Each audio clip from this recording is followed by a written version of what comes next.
ሰላም እንዴት ናችሁ? ዛሬ ሲግናል መሸጥ ስካም ነው ወይስ አይደለም?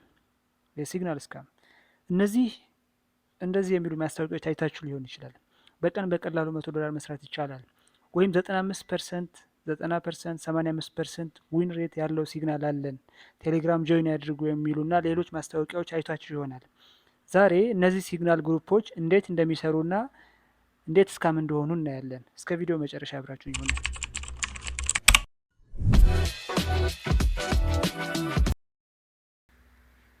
በመጀመሪያ ሲግናል ምንድን ነው የሚለውን ነገር ላብራራላችሁ።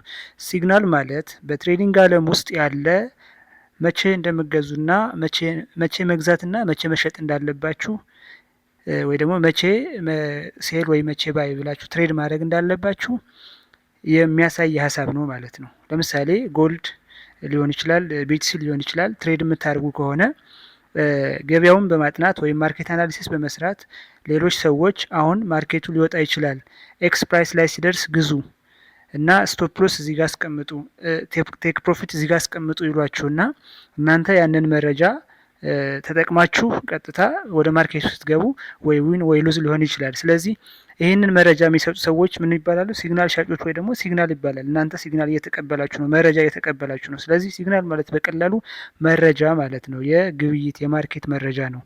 ማርኬት አናሊሲስ ሰርተው ልምድ ይኖራቸዋል። ስለዚህ ይህ ማርኬት ወደዚህ ሊሄድ ይችላል፣ እዚህ ጋር ግቡ፣ እዚህ ጋር ውጡ የሚሉ ሰዎች እናንተን ኖቲፋይ የሚያደርጉ እናንተ ማርኬቱን ፎሎ ሳታደርጉ ሳትከታተሉ እነሱ ማርኬቱ እንድታዩት የሚያደርጉ ሰዎች ምን ይባላሉ? ይህ እውነቱ ራሱ ሲግናል ይባላል ማለት ነው። ሁለተኛው ሲግናል ስካም። በሲግናል ስካም እንዴት ይሰራል? ብዙ ሰው ሲግናል ስካም አይመስለውም፣ ነገር ግን ስካም ነው። በመጀመሪያ በማህበራዊ ሚዲያ ላይቭ ትሬድ በማድረግ በቴሌግራም፣ በቲክቶክ፣ በሌሎች የተሳኩ ትሬዶች እና ፕሮፊት ቻርቶች በሌሎችም ማህበራዊ ሚዲያዎች ያጋራሉ። እነዚህ ሰዎች ውጤቱን በማጋራት ሰዎች ወደ እነሱ ቻናል እንዲገቡ እንዲሳቡ ያደርጋሉ ማለት ነው። የተወሰነ ጊዜ ቻናሉ ጆይን አድርገው ፕሮፊት ከሰሩ በኋላ ከዛ በኋላ በመጨረሻ ምን ያደርጓቸዋል? ወደ ቪአይፒ ግሩፕ እንዲገቡ ያደርጓቸዋል። ስለዚህ ቪአይፒ ግሩፕ ሲገቡ የቪአይፒ ግሩፕ ክፍያ በየሰዓቱ በየጊዜው በቀን 3-4 ትሬድ ሲግናል እንለቅላችኋለን። እናንተ ቁጭ ብላችሁ ስራችሁ እየሰራችሁ ትሬዱን ኤክስኪዩት ታደርጋላችሁ፣ ለእኛ ደግሞ የሆነ ብር ትከፍላላችሁ ብሏችኋል። ለምሳሌ $100፣ $200፣ 300፣ 50፣ 20፣ 10ም ሊሆን ይችላል ይጠይቁና ብዙ ሰዎች ይመዘግባሉ። እነዚህ ሰዎች እናንተ እንደሚመዘግቡት ሁሉ በጣም ብዙ በሺህ የሚቆጠር ሰው ይመዘግባሉ ማለት ነው። ስለዚህ 2000፣ 3000 ሰው ሲመዘግቡ ከዛ ከእያንዳንዱ 100 ወይም $200 ይወስዱና ብዙ ብሮችን በወር ያገኛሉ ማለት ነው።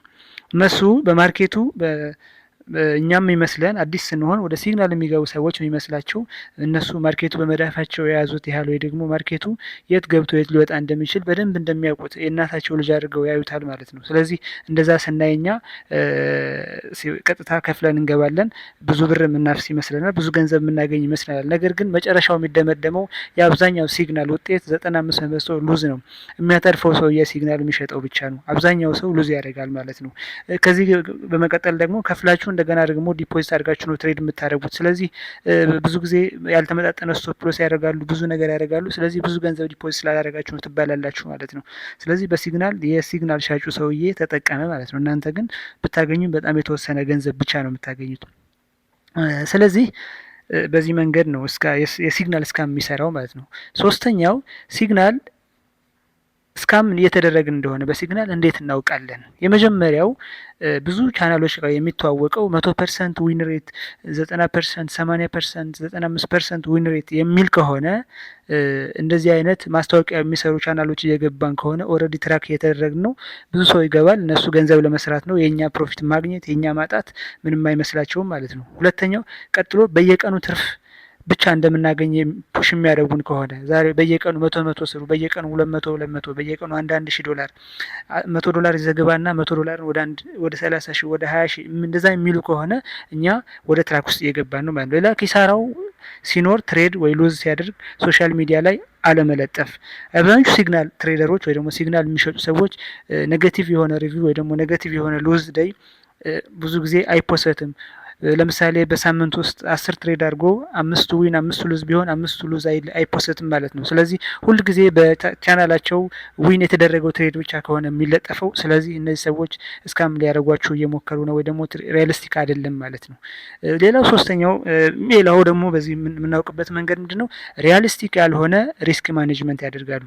ለምሳሌ ሪያሊስቲክ ያልሆነ ሪስክ ማኔጅመንት ስላችሁ ለምሳሌ ስቶፕ ሎስ 50 ፒፕ አድርገው ፕሮፊት 10 ፒፕ ወይ 20 ፒፕ ሊወስዱ ይችላሉ።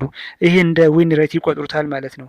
ነገር ግን በትሬድ ዓለም እውነተኛው ሪያሊስቲክ ፕሮፊት ሪዋርድ የሚባለው አትሊስት 1 to 1 መሆን አለበት። አንድ ሰው 50 ፒፕ ሪስክ ካደረገ 50 ፒፕ ፕሮፊት ማግኘት አለበት ማለት ነው። እነሱ ግን እንደዚህ አይደለም የሚያደርጓችሁ። 50 ፒፕ ሪስክ አድርገው 10ም 5ም ፕሮፊት ውሰዱ ወይ ደግሞ እዚህ ጋር ብሬክ ኢቭን አድርጉ ብለዋችሁ ብሬክ ኢቭን ያለ ምንም ልትወጡ ትችላላችሁ። እነሱ እንደ ዊን ይቆጥሩታል፣ ማስታወቂያ ይሰሩበታል ማለት ነው። ሌላው እውነተኛ ትሬደሮች ምን ያደርጋሉ ወይ ደግሞ ከነዚህ ፌክ ሲግናል ሻጮች ትሬደሮች በምን ይለያሉ የሚለውን እናያለን። እሱን ደግሞ ትክክለኛ የትሬድ ባህሪ ይናገራሉ። ትሬድ ሁሌ 100%፣ 90%፣ 80% ዊን ሬት የሚባል ነገር የለም። ሁሌ ዊን የሚባል ነገር የለም። ዊንም ሉዝም አለ። ሉዝ ማድረግ የትሬድ ወይ ደግሞ የትሬድ ባህሪው ነው። ስለዚህ ይህንን ነገር ያስተምራሉ። ሁለተኛው በጣም ጥሩ የሆነ ሪስክ ማኔጅመንት አላቸው። ሪስክ ማኔጅመንታቸውን በደንብ ያደርጋሉ። ለምሳሌ አንድ ሰው $50 ለመስራት ሪስክ ማድረግ ያለበት 25 ሊሆን ይችላል። ወይ ደግሞ አንድ ሰው 50 ለማግኘት 50 1 to 1 ወይ 1 to 2 በእንደዚህ አይነት ሪያሊስቲክ የሆነ ሪስክ ሪዋርድ ሬሾ አላቸው ማለት ነው። በጣም እንደገና ደግሞ በትምህርት ያምናሉ። ትምህርትን በጣም ያበረታታሉ። በቀላሉ ገንዘብ ከማግኘት በሲግናል ገንዘብ ታገኛላችሁ ብለው ከማስተማር ይልቅ በኮርስ በመማር እና ራሳችሁን በማሻሻል በጊዜ ሂደት እንደምትለወጡና ትሬዲንግ በጣም ስኪል እንደሚፈልግ ይነግሯቸዋል ማለት ነው። ይህን እንደዚህ ነገር የሚያደርጉ ሰዎች እውነተኛ ሰዎች ናቸው። ሌላው የመጨረሻው ሀሳብ እንዴት ከሲግናል እስካም ራሳችንን እንጠብቅ የሚል ነው። የመጀመሪያው ለቪአይፒ ግሩፕ የተጋነነ ክፍያ መክፈል የለብንም፣ ወይም ባንከፍል ጥሩ ነው። ምንም ክፍያ ባንከፍል ጥሩ ነው። ምክንያቱም በቪአይፒ ወይ ደግሞ በሲግናል ህይወቱ የተለወጠ ያሻሻለ ሰው የለም። ብዙ ሰዎች ይኖራሉ 3 ዓመት 4 ዓመት ሲግናል እየገዙ ነገር ግን ምንም በሲግናል ህይወቱ የተለወጠ ትሬደርም የለም። እኔም ገብቼ አይቼዋለሁ፣ አይጠቅምም። ሁለተኛው ለኮርስ ብር አለመክፈል ነው። ምክንያቱም ሰዎች ኮርስ ይሸጣሉ። ኮርስ በመሸጥ ኑሯቸውን የሚኖሩ ሰዎች አሉ። እነሱ ያልተጠቀሙበትን እነሱ ያላረጉትን ለእናንተ እንድታደርጉ እንትን ይሏቸዋል። ስለዚህ ያንን ከማድረግ ይልቅ ትሬድ ስትጀምሩ ያንን ከማድረግ ይልቅ በጣም ብዙ አማራጮች አለ። ብዙ በነፃ ኮርስ የምታገኙበት እንደ ኤአይ እንደ ዩቲዩብ ብዙ ቻናሎች አሉ። እነሱ ጋር በነፃ ገብታችሁ በመማር የትሬድ ስኪል ማዳበር እንጂ ከሰዎች ኮርስ $100 $200 መግዛት የለባችሁም ወይ መግዛት የለብንም ልላችሁ እወዳለሁ። ሌላኛው ትሬድ ስትጀምሩ በሲግናል አለመጀመር። አትሊስት ቤዚክ የሆኑ ነገሮችን ሳታውቁ ምን እንደሆነ ትሬድ ምን እንደሆነ ሳትረዱ ቀጥታ ሰው ገባ ወጣ በሚላችሁ ብቻ ብላይንድ በሆነ መንገድ በትሬድ ስትጀምሩ በሲግናል መጀመር የለባችሁም። የመጨረሻው ማሳሰቢያ ምንድነው? ሁሉም ትሬደሮች ስካመር አይደሉም። ሁሉም ማለት ትሬደሮች ትሬድ በራሱ ስካም አይደለም። እውነተኛ ትሬደሮች አሉ። ለሲግናል ለብሮከር ክፍያና ለአፊሊት ክፍያ ብቻ የቆሙ የሶሻል ሚዲያ ሰዎች አሉ። ስለዚህ ከነዚህ ሰዎች ራሳችሁ መጠበቅ አለባችሁ። እውነተኛ ብላችሁ የምታስቧቸውም ደግሞ ከነሱ የሚገባውን የትሬድ ጆርናቸው ትምህርታቸውን መማር አለባችሁ። አመሰግናለሁ።